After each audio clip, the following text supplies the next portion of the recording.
To begin, we're going to be looking at the three forms of chopsticking. There's the easy chop, the least complicated and straightforward version of chopsticking. Normal chop gets more complex with setting up angles and camera.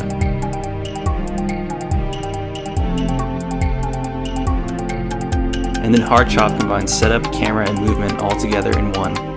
Each vary in the amount of time they save and get progressively more difficult. Learning how to properly use the camera is the key to success. After each setup, I'll also go over some additional hazards that come up and how to avoid them when crossing. In these demonstrations, we're going to be using Goemon, but these tips are universal to all characters.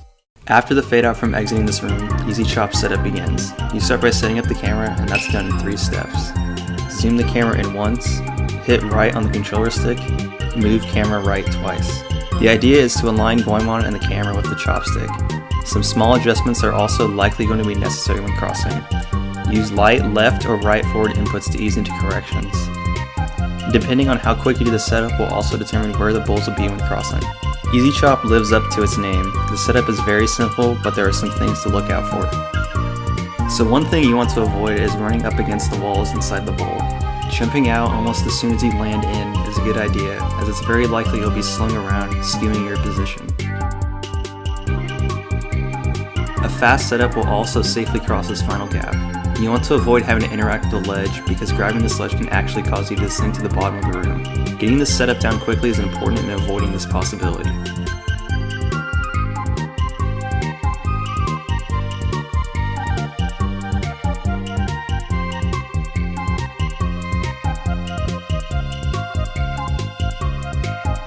During the fade between rooms, hold the controller stick forward and tap A for a short hop. Again, we're going to immediately align ourselves with the chopstick in this room. Release the stick immediately upon landing. Turn Goemon right and zoom the camera in once. Then move the camera right twice. You're now aligned with the stick, similar to easy chop. Go forward until you're close to reaching the end of the stick. Here we're going to do a stick to bowl transfer. Make sure to leave adequate space between Goemon and the end of the stick so you can build momentum for your jump. During that time, we're also going to wait for the gray part of the bowl that we're transferring to appear on screen. This creates reasonable enough space for us to make our jump. A successful jump is done by first moving forward just enough to build up a small amount of momentum, then jumping. Once you're jumping, you'll slide the stick diagonal left to land in the bowl. During the jump, you'll also be moving the camera right twice. Once you've landed inside the bowl, release your stick. The camera will finish moving right during this point, and it'll allow it more naturally to settle itself towards the middle of the screen and chopstick. You'll only have to stop your movement for a moment for this to happen. This is very important if you plan on jumping down onto the next chopstick.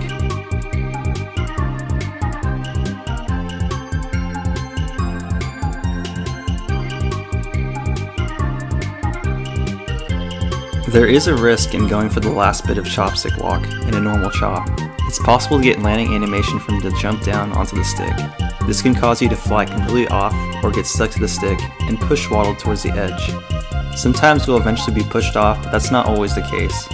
Alternatively, if you wanted to avoid this possibility, you could wait a bit and then Ryo hover across. But it's also possible to freeze the game in this room from firing off too much Ryo at once.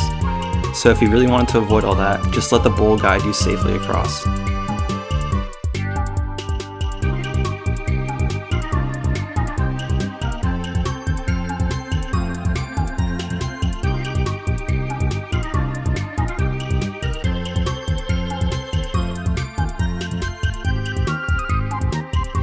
Hard chop is a faster version of easy chop.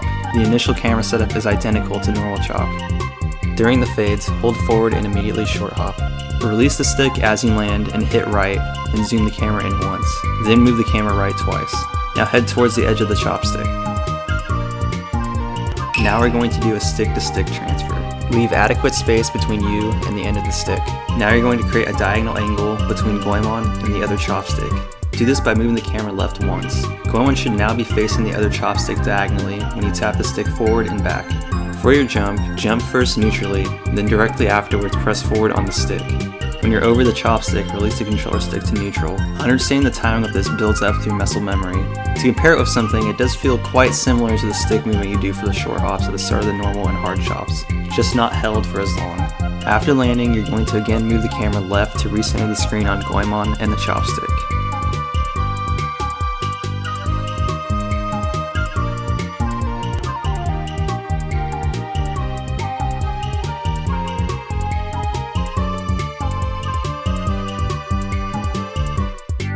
possible to get landing animation on this chopstick just as you do at the end of normal chop. More so than any of the others, this is the one that's most important to do quickly, so getting the movements down is crucial. If you're not fast enough, the bowl can really screw up your setup.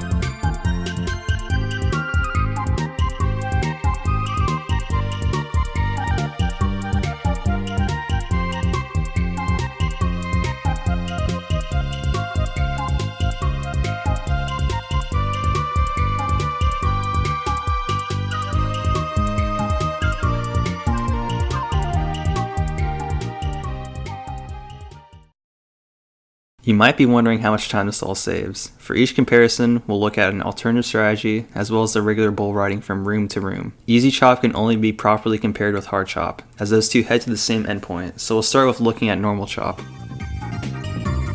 These are the three general ways of traversing through the chopstick room for the first time. Another method within crossing through the chopstick room is to completely avoid chopsticking altogether by jumping down and going around. That's what we're seeing in the middle video.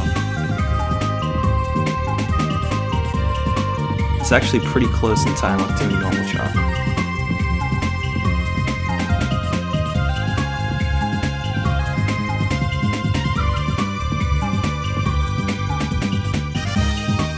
Easy chop versus hard chop is surprisingly closer than you would expect it to be. I think it's a good idea for a beginning player to stick with no chop for going through the chopstick room and doing easy chop back.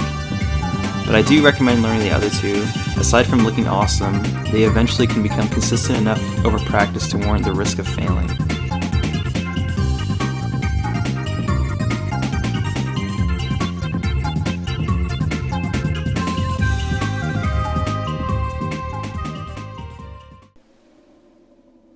Eventually I plan on doing more tutorial videos over time. This started as something I was messing around with in late October last year, and I wanted to finish it this month. Hopefully I can keep things moving along. Thanks for watching.